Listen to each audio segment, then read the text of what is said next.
There's a button you're supposed to press. All right, so I hope you enjoyed the first of our 4 fashion shows.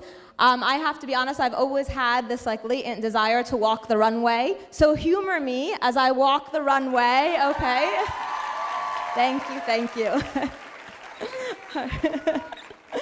And unfortunately, I don't think I can work it quite as well as our models just did, but that was just a little desire I've always had. So any of you who know me know that I usually have one set hijab style known as the tant or the auntie style that I usually wear. So against many protests, my young stylist told me I must change up the look a little bit. So I want to give a round of applause for my beautiful 12-year-old stylist, Maryam, who is standing right here. And her friend Reem and my own daughter Aya, stand up, who are the future generation of our modest fashion wear, I think. Thank you, girls. All right, so moving along now, we're going to introduce you to another very special woman, and another woman who I'm blessed to call one of my friends. Up next, we have Nafiza Taj from the Sultaness. She's a fashion designer, but not necessarily with clothing. The Sultaness is the first Muslim-owned business in the United States to launch publicly when they co-launched with Inglot Cosmetics in June of 2013 in New York City. They feature high-end, handcrafted, cruelty-free jewelry inspired by Islamic art and architecture. In less than 8 months, their pieces have gained notoriety in the mainstream fashion community and have been featured in the runways of New York Fashion Week. On a side note, I can honestly say that Sister Nafiza is one of my inspirations. She's been through a lot of struggles in her life, a lot of ups and downs. And even when she's been down, she's never been out. So let's give this mother a large round of applause.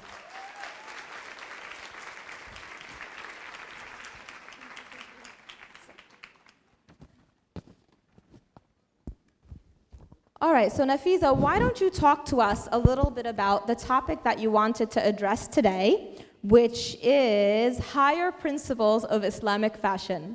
Okay, thank you. Well, first, before I speak, I want to definitely give you so much thanks, Sister Susie Ismail, as an asset for the American Muslim community. Thank you to Sister Sadia, Sister Rabab, Sister Khadija, and everyone who helped organize this show. And I feel really humbled to be on the stage today, alhamdulillah. Okay, so the topic that I wanted to discuss is called Higher Principles of Islamic Fashion. And like Sister Susie Ismail said, I've been working in the fashion industry for probably just my second year, so I'm quite new. And actually, before I begin, I want to ask who here in the audience works in the mainstream Muslim fashion industry or the American Muslim fashion industry right now? Who here works, right?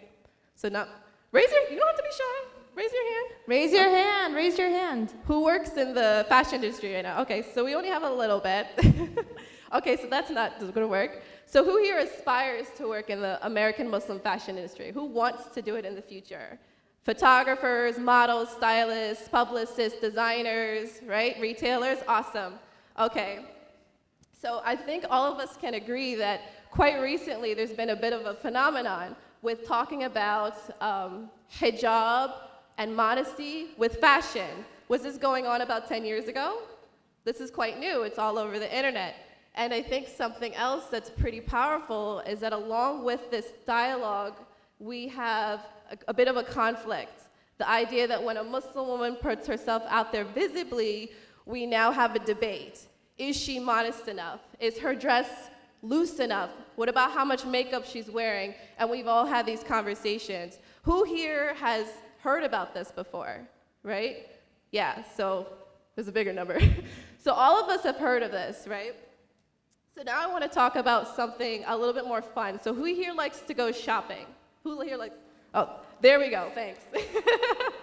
So shopping. So who here likes to shop at H&M? Who here loves H&M, right? There we go, H&M. I love their scarves. What about Forever 21? Woo! What about Calvin Klein? Any Calvin Klein people? No. Abercrombie and Fitch? Oh, okay. What about Nike? We all have something from Nike in our closets, right? Awesome. Okay, now let me tell you a little bit about these companies, all right? In 2008, workers' passports were confiscated and they were forced to sign contracts to work off immigration debt and basically become indentured servants. I'm talking about Nike, okay? Bangladeshi sweatshop received an order overnight. So there was 21 workers trying to fulfill this order. They were locked inside and the factory caught on fire and they burned alive, right? And none of the fire extinguishing equipment worked as well. They found out that this company's New York megastore cut up product, threw it in the trash during the winter in unmarked bags, right? And can you guess what company I'm talking about? H&M. Now, let's move on. Also, here's another little bit of facts. So they put a raid on this company's New Delhi factory, right, in India. They found that children as young as 8 years old were working on their products. Then, another thing that happened with them is that they contracted workers to Chinese and Korean factories in the American territory of Saipan. And basically when you do that, you can say that it's made in America while also kind of going over the law with some of these workers' rights. And then ABC News report found that majority of their workers were poor Chinese women, and they were forced to have abortions in order to keep working longer. I'm talking about the Gap, Old Navy, and Banana Republic. So who here has heard of that before, right? So we have a few people. Does anyone know the significance of April 24th, 2013? Anyone? You can call it out too, I don't care. Okay, so in April 23rd, some cracks were discovered in a building, a garment factory in Bangladesh. And the owner came on TV and said, no, ignore this. The workers don't know what they're talking about. So the next day, the workers were told, if you don't come to work, you're not going to get to work anymore. And they went. And then after they started working, the building collapsed on them. And over 1,000 people were buried alive, right? And another thing that happened is that of the survivors, 100 of them had to have their limbs severed because they were trapped under the rubble. Now, why did I bring this up? What's the significance of it? Well, sorry. Well, the reason why I brought this up is because there's another trend going on in the fashion industry, and it's called fast fashion. Has anyone heard this before? Fast fashion? Yeah. So the biggest gurus of fast fashion right now is, can anyone guess? H&M, Forever 21, and Zara. Zara's actually studied in business and economics for being able to do something pretty amazing. They've been able to take real looks off the runway, put them into design and production and distribution in a very short amount of time. And they've been able to reduce the process. It takes normally about 8 months for a regular business to the span of a few weeks. Now, what does fast fashion have to do with, well, how has fast fashion affected the industry? Well, one of the ways it's affected the industry is it's created a lot of excess, right? So new stuff all the time means a lot more clothes. And it's also caused a reduction in quality in the production of clothing, as well as a lack of authenticity in new clothing line. And also it's caused a lot of waste. So if you buy something that's going to only last a few months, you're probably going to throw it in the trash more. And the average American wastes about 68 pounds of textiles a year. So what's some other interesting things about the fashion industry? Another interesting thing is that the fashion industry is the second most polluting industry in the entire world, right? The first one's agriculture. But a lot of fashion is agricultural. So cotton is a plant. You have to plant it, cultivate it, and water it. Do you know that a cotton t-shirt for about $5 takes about 2,000 liters to maintain? 2,000. A pair of jeans, you know the American Icon? 11,000 liters of water, right? So we're talking about an industry that has caused a lot of significant environmental degradation and destruction of people's human rights. So why is this important to us? Well, it makes me think of a situation that you might have heard of in school called the tragedy of the commons. Has anyone heard of this? Tragedy of the commons? New? Okay. So the tragedy of the commons, think of the story. In the 1950s, in the Sahel region of Africa, there was a lot of pasture land, a lot of grass, and it supported about 100,000 herdsmen and 500,000 heads of cattle. And each herdsman decide, I'm gonna get some more cattle so I can look good and make more money.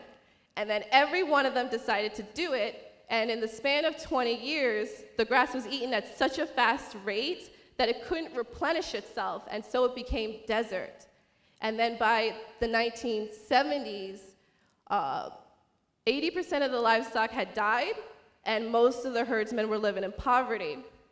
And so this idea about competition, thinking of the short-term benefit, the idea of worldly desire over the idea of the common need, the idea of that we're all in this together, we're all interdependent, the idea of social consciousness, which is the point of my topic. So it really makes me think of how wonderful we are to be blessed with the Quran and Allah's messages, because I believe we have this lesson in the Quran, the idea that competition for worldly increase diverts you in Surah Al-Takathur, right? The first ayah is Al-Hakuma Takathur. The idea that competition for worldly increase diverts you. So what is competition that's valid, right? Competition for the sake of Allah, for His blessings. And how can we turn this competition in the fashion industry to something that doesn't harm people or kill this earth? And I think of Surah Al-Asr, where it says that, well, asr inna al-insana lafi khusr, the idea that we're at a loss. But how are we not at a loss? What do we have to do? We have to attain to faith, do good deeds, encourage our, encourage others to truth and others to have patience. And basically, when you think of the words good deeds, amilu as-salihat, good deeds, it means also corrective deeds. So you don't just do something good, but these deeds are corrective for the life that you're living. Now, how can we apply this to the fashion industry, and why is the fashion industry even important? Well, I say the fashion industry is important because it's fun. All of us love to work in it. I love to work in it. Look how much fun we're having. It's also inspirational. It's artistic. It's expressive. We love it. And it employs about 1/6 of the world's population. So the fashion industry could really be used as a tool for change. So instead of the conversations being about, is she modest enough, let's talk about how we can create a uniquely American Muslim fashion industry based on ethical Islamic values. Can we do that? What do you think? Woo, yes we can. So I think some of the things that we can do in our lives, and this is for, I'll talk mainly for the perspective of the consumer, because we're all consumers. I love to shop. So one of the things we can do is we can make some really powerful decisions with where we spend our money. It's difficult to make changes that we're used to, but we can try gradually. And another thing that we can do is we can get together, learn how to sew, have swap parties. Another thing that we can do is demand for these companies to give us a socially conscious option. We can also keep that in mind when we are shopping as well. And basically, who here thinks that they can make a change just a little bit in the next week with how they shop because of these facts, right? So I think we can do it for the love of fashion, but I wonder, can we do it for the sake of Allah? Thank you. All right, Jazakallah khair. Thank you so much. All right, that was wonderful. Thank you so much, Sister Nafiza. Now, before we send you back, I do want to point out the beautiful items that she's wearing. What Sister Nafiza specializes in at the Sultaness is very creative and innovative type of jewelry to complement the looks of hijab and modesty. What she's wearing right now is called the Bird of Paradise. It is all completely handcrafted. I know she spends many long nights putting these types of jewelry and things together. She's also wearing a beautiful pin here that says Al-Hubb, and it looks lovely pinned on the hijab. So Jazakallah khair. Thank you so much, Sister Nafiza. Thank you so much. Thank you. All right, I think Sister Nafiza brought up some wonderful points, and one of the best things that we can do to support one another as Muslim women is to support each other in our endeavors. And the best way to show our support to the many designers that we have here today is by visiting them in the bazaar and encouraging them. Even if you're not able to purchase something, if there are monetary concerns, you're not able necessarily today, at least give an encouraging word, comment about the beauty of their products, and understand how much time and effort really goes into putting these things together. With that said, throughout the fashion show, I saw everyone enjoying themselves and really having a nice time. I do reiterate, though, that we ask you to leave the videography and photography to the professionals. While some of the beautiful looks that you saw out here on the runway are, again, very modest and really focusing on the concept of hijab, some of the looks were also intended for the all-female audience that we have here today. So I do ask you to be cognizant of that, and if you have recorded anything, to please make sure that you are aware that these are young women, and the purpose of our program today is al-haya, and we want to maintain that sense of modesty. Okay? All right, now before we go to our intended break, I have a special word from one of our wonderful sponsors, Crescent Foods. So welcome, Crescent Foods. Assalamu alaikum warahmatullahi wabarakatuh. It's so wonderful to see all of you here today. I really want to thank the organizers of Hijab Fest for pulling something like this together. My message to them would be, inshallah, let's take this show on the road and let's do it in other cities and other states. We are from